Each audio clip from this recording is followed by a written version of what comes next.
Hi friends, welcome back to Sarthak Educare YouTube channel. Dear friends, आजकेर भिडियोते upcoming CTET परीक्षार जन्य खूब गुरुत्वपूर्ण दुटी टीचिंग मेथडेर कम्पारिजन आमरा करब। देखुन एग्जामेर मध्य विशेष करे सीटेट परीक्षा पेपार 1 पेपार 2 এই एग्जामेर मध्य inductive method and deductive method of teaching थेके कोয়েশ্চেন अवश्यई आसे। आजकेर भिडियोटी आपनि यदि शेष पर्यन्त मनोयोग सहकारे देखें तखन आपनि भिडियो देखे 1 और 2 मार्क्स ग्यारेंटिड पेये जाबेन परीक्षाय। तो भिडियोटी आपनादेर सकलेर जोन्नो खूब गुरुत्वपूर्ण। भिडियोके प्लिज आपनारा शेष पर्यन्त अवश्य देखबेन। भिडियोते आमरा टेबुलेर माध्यमे डिसकास करब what is inductive method and what is deductive method. और এই ভিডিও দেখার পর আপনি আর কখনো ভুলবেন না ইন্ডাকটিভ এবং ডিডাকটিভ মেথড অফ টিচিং। চলুন শুরু করি আজকের ভিডিও ডিসকাশন। দেখুন এখানে আমি একটি টেবিল বানিয়েছি, যে টেবিলের মাধ্যমে ডিফারেন্স আমি দেখিয়েছি ইন্ডাকটিভ মেথড আর ডিডাকটিভ মেথডের মধ্যে। দেখুন কেননা এই ইন্ডাকটিভ মেথড আর ডিডাকটিভ মেথডের মধ্যে ডিফারেন্স বা পার্থক্য যদি আপনি বুঝে নেন তখন আপনি আর এই মেথডগুলিকে ভুল করবেন না। প্রথম পয়েন্ট দেখুন, নোন টু আননোন। মনে রাখবেন ইন্ডাকটিভ মেথডে যদি আমরা ছাত্রছাত্রীদের পাঠদান করাতে যাই তখন আমাদের কি করতে হবে, প্রথমে যে সমস্ত বিষয় শিক্ষার্থীরা জানে সেই সমস্ত বিষয়ে পাঠদান করতে হবে। তারপর আমরা যাব না জানা বিষয়, যে সমস্ত পয়েন্টস, যে সমস্ত নলেজ, যে সমস্ত বিষয় ছাত্রছাত্রীরা এখন পর্যন্ত জ্ঞাত হয়নি, অবগত হয়নি, সেই ধরনের টপিক আমরা পরে পাঠদান করাবো।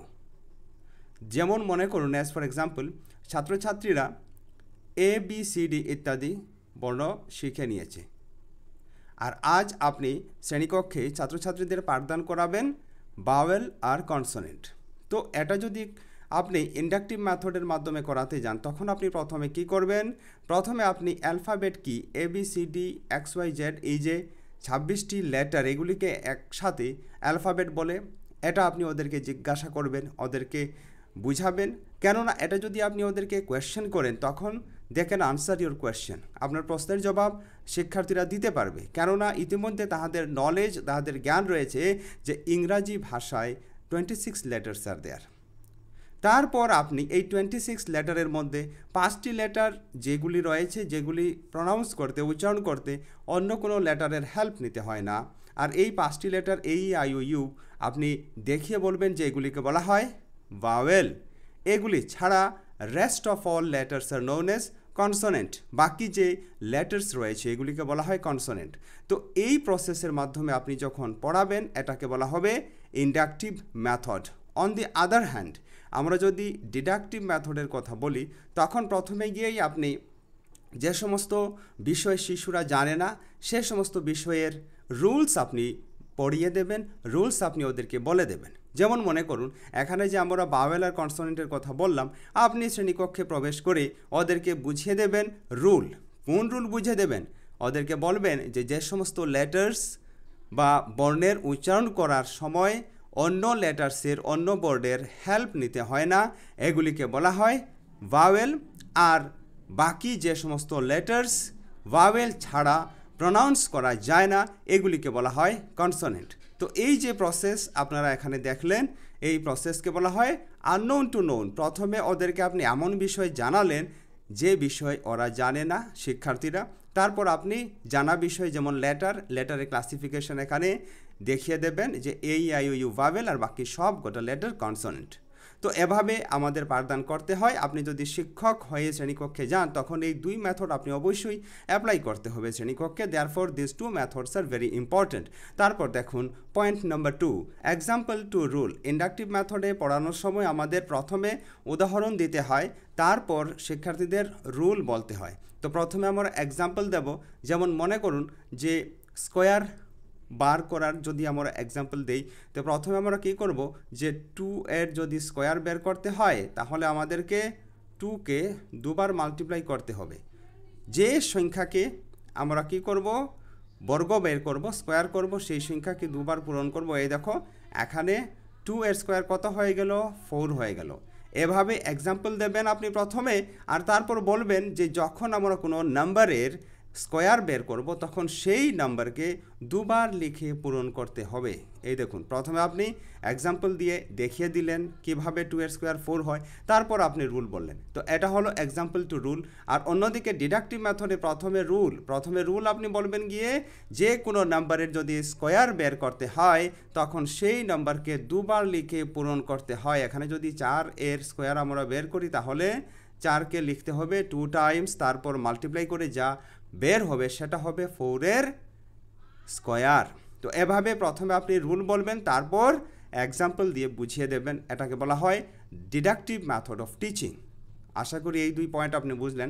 এবার দেখুন next point, bottom up approach. এই বটম আপ অ্যাপ্রোচের অর্থ হলো প্রথমে শিক্ষার্থীদের বেসিক যে সমস্ত টপিক রয়েছে, পয়েন্ট রয়েছে, এগুলি আমরা বুঝিয়ে বলবো, তারপর অ্যাডভান্সের দিকে যাব।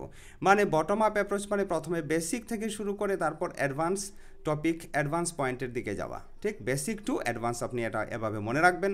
আর টপ ডাউন অ্যাপ্রোচের অর্থ হলো প্রথমে কি করা, রুল বলা। প্রথমে রুল, কেননা রুল শিক্ষার্থীরা জানে না, তো রুল এদের জন্য অ্যাডভান্স। ঠিক, তারপর আপনি কি করবেন, পার্টিকুলার যে সমস্ত রুল আপনি বললেন এই রুলগুলির যে এক্সাম্পল যেগুলি ছাত্রছাত্রীরা বুঝে, অর্থাৎ অ্যাডভান্স থেকে বেসিকের দিকে যাবেন, এটাকে বলা হয় top down approach. Top down approach, bottom up approach CTET পরীক্ষার এমন 2 গুরুত্বপূর্ণ টপিক যে টপিক থেকে প্রতিবারই প্রায় কোয়েশ্চেন পাওয়া যায়, আপনি মন দিয়ে দেখবেন। তো আশা করি টপ ডাউন আর বটম আপ অ্যাপ্রোচ কী সেটা বুঝে নিলেন। এবার দেখুন সিম্পল টু কমপ্লেক্স। এটা হলো প্রথমে শিশুদের কি বোঝাতে হবে, সহজ বিষয় পড়াতে হবে, সহজ টপিক আমাদের পড়াতে হবে, তারপর কমপ্লেক্স টপিকের দিকে আমরা যাব। তারপর দেখুন ডিডাকটিভ মেথডে প্রথমে আমরা কমপ্লেক্স বিষয় পড়াবো, প্রথমে আমরা রুল পড়াবো, তারপর ওদেরকে এক্সাম্পল দিয়ে বুঝাবো। তারপর দেখুন ইন্ডাকটিভ মেথডে প্রথমে কনক্রিট মূর্ত যে সমস্ত জিনিস, অর্থাৎ যে সমস্ত জিনিস, যে সমস্ত বিষয় শিশুরা বুঝে, শিশুদের জানা আছে, সেগুলি প্রথমে আমরা পড়াবো। মূর্ত থেকে বিমূর্তের দিকে যাব। বিমূর্ত মানে যে সমস্ত জিনিস, যে সমস্ত বিষয় শিশুরা এখন পর্যন্ত জানে না, এখন পর্যন্ত ওরা শিখেনি, এটাকে বলা হয় অ্যাবস্ট্র্যাক্ট। বা যেটা আপনি সিম্পলি বুঝবেন, কনক্রিট মানে একটা পেন, আমি যে বললাম এই পেনকে শিশুরা এখানে আমি যখন দেখিয়ে দেব তখন হয়ে যাবে এটা কনক্রিট। আর আমি যখন এই পেনের ছবি আঁকবো না, কিন্তু শিশুরা যখন এই পেনকে নাম বলার সঙ্গে সঙ্গেই মেমোরির মধ্যে ওরা কী করবে, ভিজুয়ালাইজ করবে, মনে মনে ওরা পেনের ছবি দেখবে। আইসক্রিম আমি যখন কথা বলবো তখন আইসক্রিম আমি যখন শিশুদের সামনে দেখিয়ে বলবো তখন এটা হবে কনক্রিট। এবং আমি যখন শুধুমাত্র নাম বলবো তখন যে সময় শিশুরা বুঝতে পারবে যে আইসক্রিম মানে এরকম হয়, আইসক্রিম কী করে, এটাকে বলা হয় বিমূর্ত জ্ঞান বা অ্যাবস্ট্র্যাক্ট নলেজ। ঠিক আছে, তো কনক্রিট নলেজ প্রথমে প্রদান করা হবে ইন্ডাকটিভ মেথডে, তারপর ধীরে ধীরে অ্যাবস্ট্র্যাক্ট পয়েন্টের দিকে যাওয়া হবে, অ্যাবস্ট্র্যাক্ট বস্তু বা অ্যাবস্ট্র্যাক্ট বিষয়ের দিকে যাওয়া হবে। On the other hand deductive মেথডে প্রথমে অ্যাবস্ট্র্যাক্ট থেকে শুরু করা হবে ক্লাস, আর তারপর কনক্রিটের দিকে গিয়ে শেষ হবে। প্রথমে অ্যাবস্ট্র্যাক্ট, প্রথমে বিমূর্ত, তারপর মূর্ত। মনে রাখবেন কোন পদ্ধতিতে, ডিডাকটিভ মেথডে। তারপর দেখুন স্পেসিফিক টু জেনারেল। দেখুন স্পেসিফিক প্রথমে শুরু হবে সুনির্দিষ্ট বিষয় নিয়ে প্রথমে আলোচনা করা হবে, সুনির্দিষ্ট বিষয় থেকে সাধারণ বিষয়ের দিকে যাওয়া হবে। যেমন মনে করুন আপনার বাড়িতে কোনো একটি কুকুর আছে, ঠিক, তো এই কুকুর কী করে, ঘেউ ঘেউ করে, বার্ক করে, ডাকে। ঠিক, তো প্রথমে কোনো শিশুকে বা আপনার ছেলে কিংবা মেয়েকে আপনি বললেন যে এই দেখো আমাদের বাড়ির যে কুকুর রয়েছে রকি টকি এ ধরনের আপনি নাম মনে করুন রাখলেন, তো বললেন যে এই রকি আমাদের বার্ক করে এবং এটি একটি 4 ফুটের ডোমেস্টিক অ্যানিম্যাল, এটাকে বাড়িতে রাখা হয়, এই জন্য এটাকে ডোমেস্টিক অ্যানিম্যাল বলা হয়।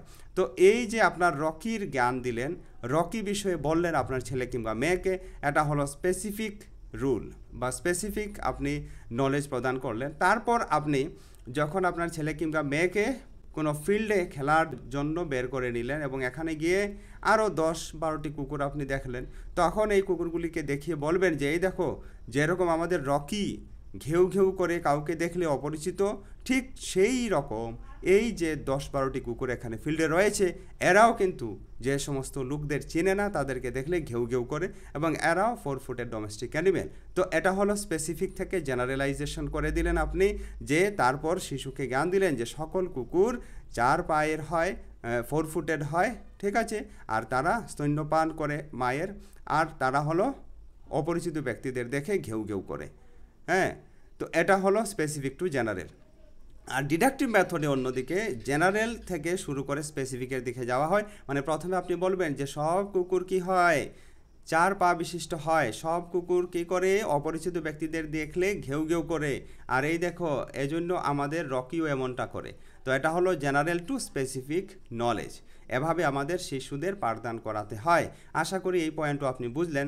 আবার দেখুন last point, famous in elementary or primary classes inductive method, মানে প্রথমে কী করবেন, মূর্ত বিষয়ে ধারণা দিবেন, প্রথমে ইজি বিষয় পড়াবেন, প্রথমে এক্সাম্পল দেবেন, তারপর রুল পড়াবেন, এটা হলো ইন্ডাকটিভ মেথড। তো ইন্ডাকটিভ মেথড বিশেষ করে কোন ক্লাসে কার্যকরী হয়, এটা প্রাইমারি বা এলিমেন্টারি স্কুলে, এলিমেন্টারি ক্লাসেসের মধ্যে বেশি উপযুক্ত। তারপর ডিডাকটিভ মেথডে যে প্রসেস রয়েছে, আননোন টু নোন, তারপর রুল টু এক্সাম্পল, তারপর টপ ডাউন অ্যাপ্রোচ, তো এটা বিশেষ করে হাই লেভেল স্কুলে বা হাই লেভেল ক্লাসে প্রয়োগ করতে হয়। ফেমাস ইন সিনিয়র ক্লাসেস, যারা ইতিমধ্যে অনেক কিছু শিখে নিয়েছে সেই সমস্ত স্টুডেন্টসদের, সেই সমস্ত শিক্ষার্থীদের আমরা যখন প্রথমে রুল বলবো, তারপর এক্সাম্পল দেব, প্রথমে আননোন বিষয় বলবো, তারপর নোন বিষয়ের দিকে যাব, এটা বেশি যুক্তিযুক্ত এবং বেশি ফলপ্রসূ হয়। তো ফ্রেন্ডস, এই হলো ইন্ডাকটিভ আর ডিডাকটিভ মেথডের মধ্যে তফাৎ। ভিডিওটি আপনার কেমন লাগলো কমেন্ট বক্সে আমাদের লিখে অবশ্যই জানাবেন। আজকের ভিডিও এ পর্যন্তই। পরবর্তী ভিডিওতে নতুন টপিক নিয়ে হবে কথা। ততক্ষণ পর্যন্ত আপনি সুস্থ থাকুন, সুস্থ রাখুন। জয় হিন্দ।